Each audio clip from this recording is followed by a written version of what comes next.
అక్కడ మోసే గురించి రాయబడిన మాట ఏంటంటే, మోసే దేవుడు సాక్ష్యం ఇస్తున్నాడు మోసేను బట్టి.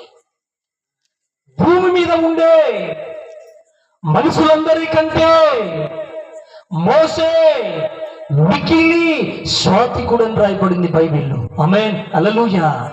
ఎలా ఉంది చెప్పండి, ఎలా రాయబడింది?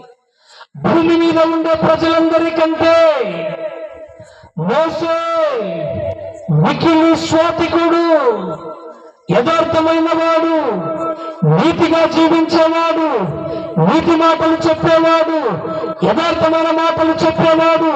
కాబట్టి మీద దేవుని బిడ్డలారా, మోసే భూమి మీద ఉండే ప్రజలందరికంటే మికిలి స్వాతికుడు. మరి ఈరోజు ప్రియమైన దేవుని బిడ్డలు చాలా మంది ఈ లోకంలో జీవించే ప్రతి ఒక్కరూ మరి వారి జీవితములలో స్వాతికులు కాలేకపోతున్నారు. స్వాతికమైన మనసు లేదు వారిలో, స్వాతికమైన బుద్ధి లేదు వారిలో, స్వాతికమైన జీవితం లేదు వారిలో. కాబట్టి నీ జీవితంలో, నీ కుటుంబంలో స్వాతికమైన బుద్ధి సంపాదించుకునే వ్యక్తి కావాలని దేవుని లేఖనము సెలవిస్తుంది. అలాగే బైబిల్లో దావీదును చూసినప్పుడు దావీదును పట్టుకొని దేవుడు ఏమంటాడు? దావీదు నా హృదయానుసారుడు అని రాయబడింది బైబిల్. ఆమేన్, హల్లెలూయా.